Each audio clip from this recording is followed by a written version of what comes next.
We're here again. Same swim as last time. Trying to extract a bit of revenge. Welcome to this week's vlog. Hello people.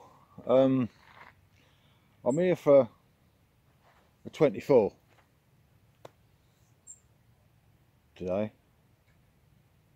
I wanted to do a bit longer, but I had the doctors this morning and things are going in the right direction there, and I also had a text message because I was having some bait ingredients delivered and they turned up at 1 o'clock. So I was down here for, after checking the package and everything else, I suppose I was down here about 1:45 when I wanted to be down here, but 9:45. Tactically, I'm doing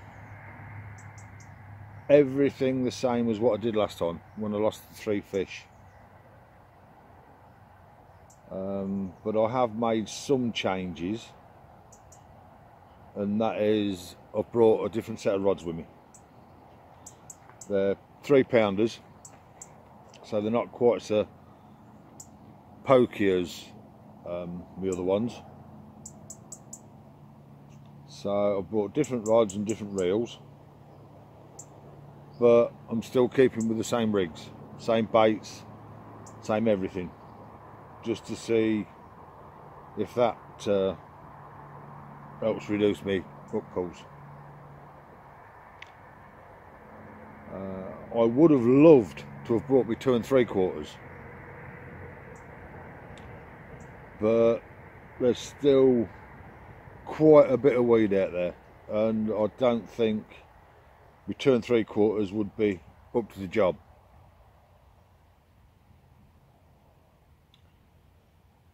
So I've gone for the 3s with my Crosscast S on them and 19-pound fluoro. Now my other rods was 3 1/4 with my Fox FX11s on them and 16-pound mono. So my way of thinking at the moment is slightly softer rods should reduce hook pulls. The fluoro should sink quicker than the Fox Exocet, so therefore it's going to be, instead of laying on top of the weed, it might sink into the weed just a little bit, just to camouflage the end gear. Oh, and I've got a tench rolling and some rud going for it. So yeah, we'll just have to wait and see. I'll let you have a look at the lake.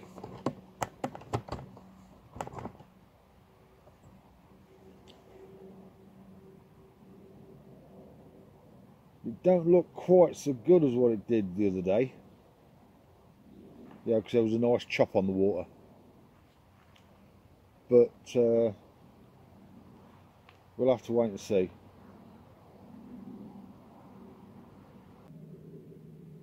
Again, I've brought 2 different baits with me. Brought my fish bill and I've brought my winter bait. You know, over the last 4 weeks, I suppose I've put out 7 or 8 kilo of that winter bait. So I'm thinking that the fish could be on it. We could be on it by now.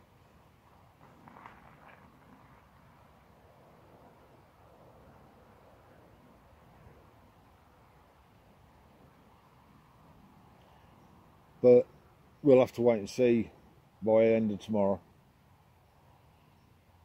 because I've not put out no fish meal over the left hand rod, which is the, if you like, the long range rod. But long range, yeah, 45 yards. If I still get hook pulls, then the next step is going to be longer rigs. I mean, I'm still fishing me, what are they, about 6-7 inch rigs. If I still get hook pulls, then I shall go up to 9-10 inch.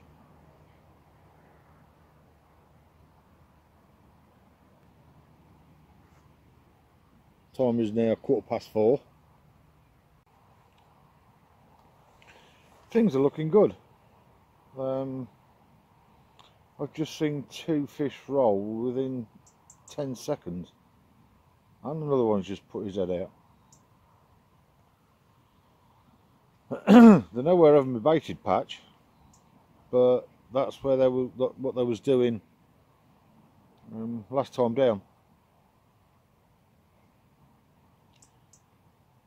So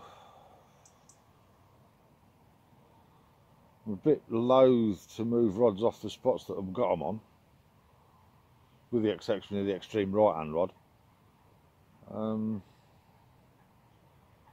simply because the last few trips down, they're the swims that, or they're the spots that's been doing me fish. So yeah, hopefully soon one of them indicators is going to slam into the butt ring.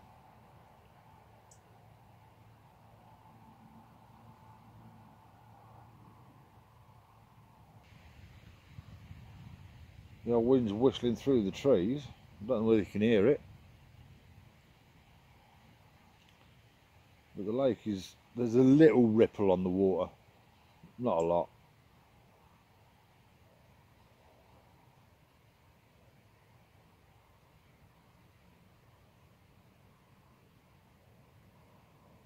I've got the same baits on that I had when I finished off earlier in the week.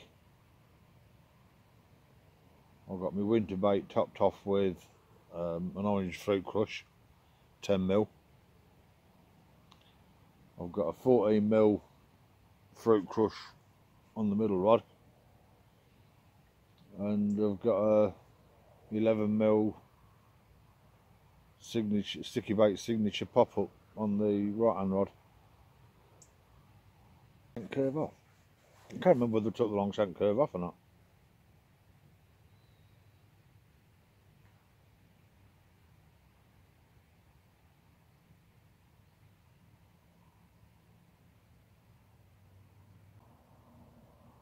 I was going to have an omelette, but I ain't got no to mix my bloody eggs up with. Oh well.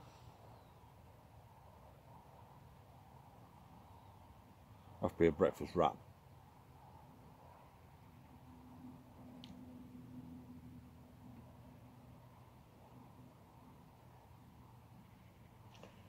That's the point, yeah. I still ain't got no to mix the eggs up with. Twat. We'll mix the eggs up in, I should say.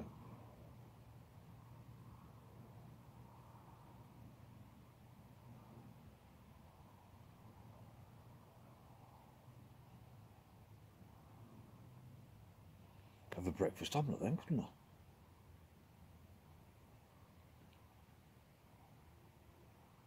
Cook the sausages, chop them up. Cook some bacon, chop them up. Whip up an omelette. While the sausages and that are still cooking, chuck in the omelette. Yeah. Sounds a good one, that does. But I ain't got nothing to bloody mix the eggs up with. Sorry, I have got something to mix the eggs up with.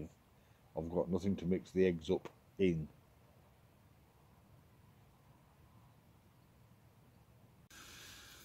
Right, I've had my tea. is a breakfast wrap. We'll have to start bringing a little bowl or something, just for mixing eggs up.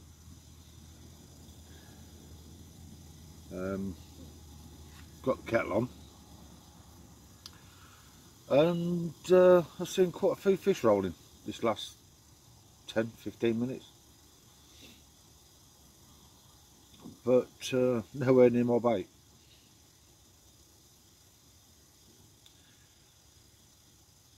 which is a regular occurrence. So looks like we're going to have, oh, another one just poked its head out. Looks like we might be having some action tonight. Not tonight, tomorrow morning.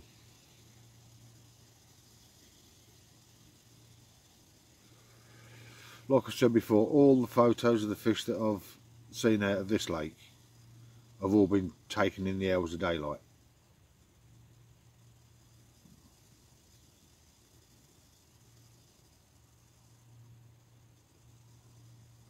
So, bloody gas is just about run out in that can. Good job I got another one with me in it. I didn't see what that one was. There's just been another fish poke its head out of some description, and it's bubbling up.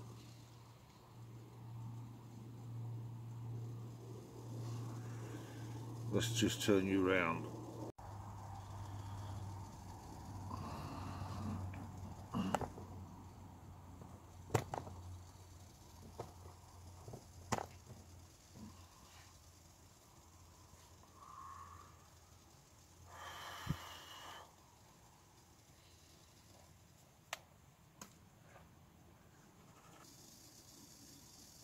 Looks like it's about it.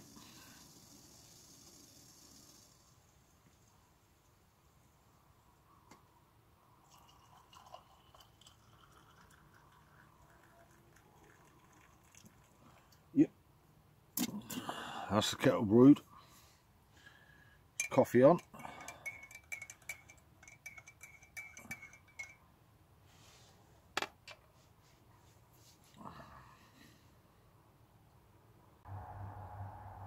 Now they turn the camera on, the bloody fish has stopped rolling. Typical, isn't it?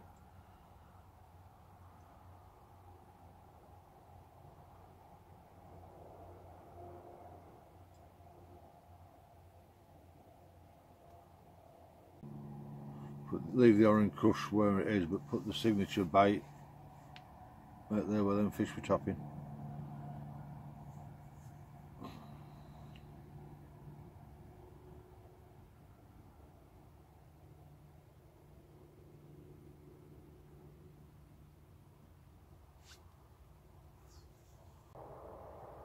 Right, don't look like they're going to roll for you now.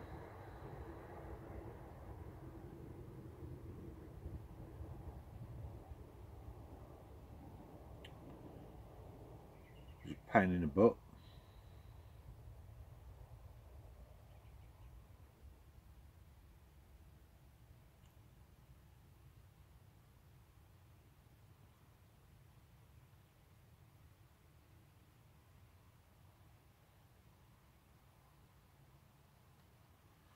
But you can't have everything.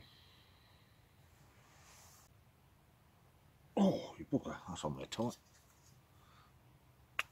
That's got it.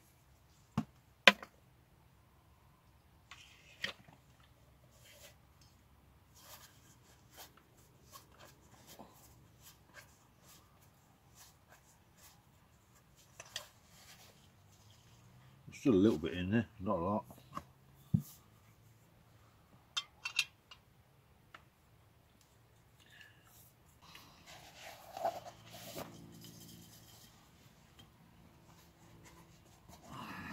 Oh, there's one. Did you see that one?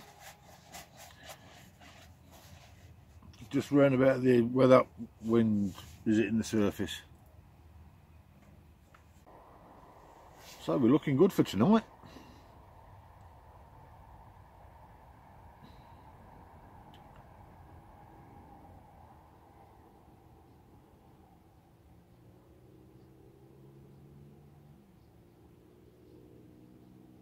I'm going to sign off, see if I can get them fish to come back a bit more while taking the camera off them.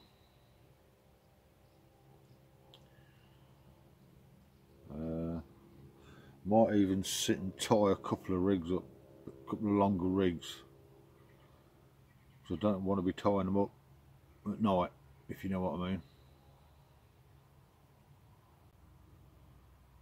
Tie a couple of longer rigs up.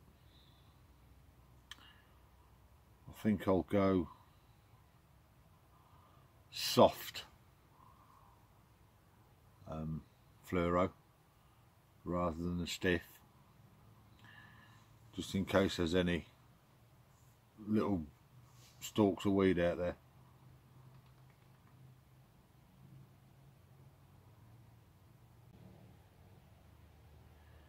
I mean, obviously if I get a fish and it don't fall off, then I won't change anything. But if I get a fish and it falls in the night and it falls off, then as soon as it falls off I want to change the rig. And as I ain't got no slightly longer rigs tied up, it'll be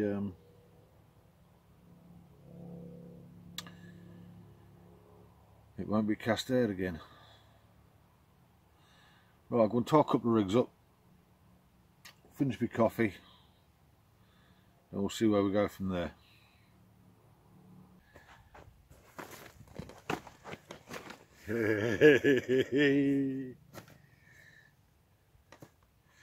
Right, as I said in the last entry, I was going to make a couple of rigs. Now, turn the camera off, leant over to pick up my rig box, and it absolutely screamed off.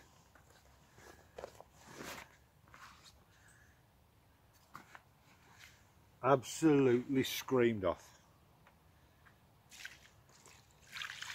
Got a bit of I think this one's got a bit of koi in him.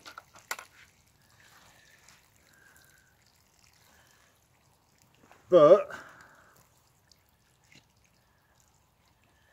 it weighs in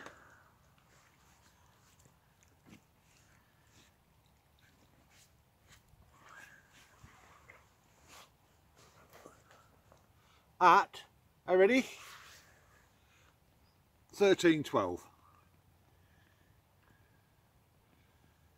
Couldn't have happened for a better start, could it?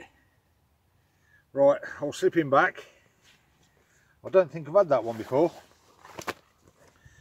I'll slip him back and then I'll get that other rig tied.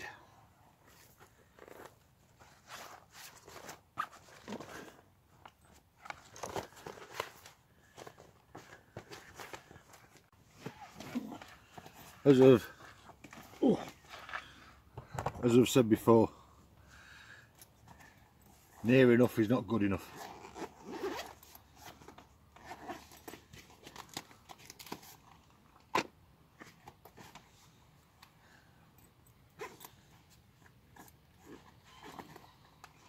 Yeah, well, I had literally just leant over to start tying up a rig.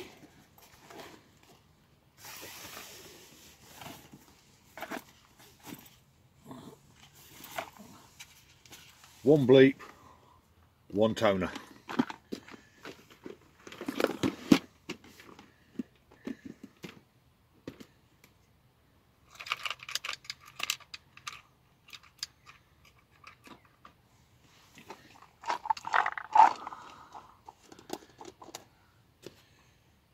That's not right, I've got to put some more bait out now.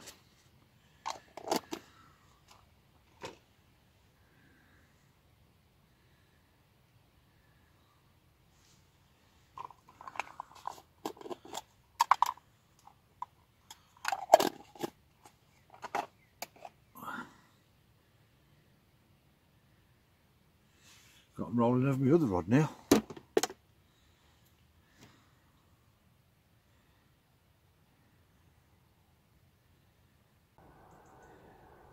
In total, I think I brought about 3 kilo of bait with me.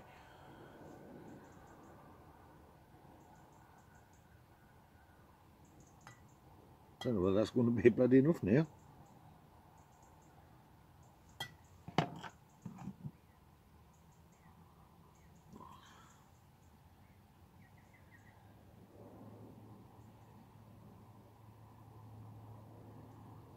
Well, what I'm going to do now is something I've not done for a long while.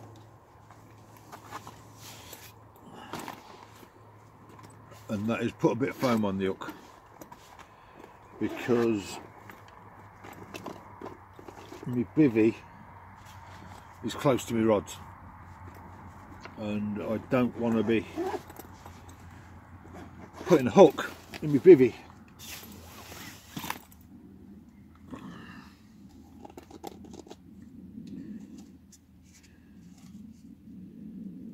Two small bits will do. I mean, I've always carried the foam with me. It's just that it's not very often I use it, and I use it different than most people.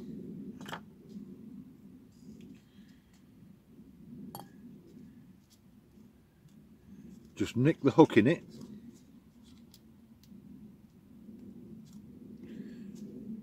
like so. That's all, just a little nick. Can you see that? I don't think you can. Just a little nick. And then with the other piece, one end, two ends. And then join them together, but covering the hook.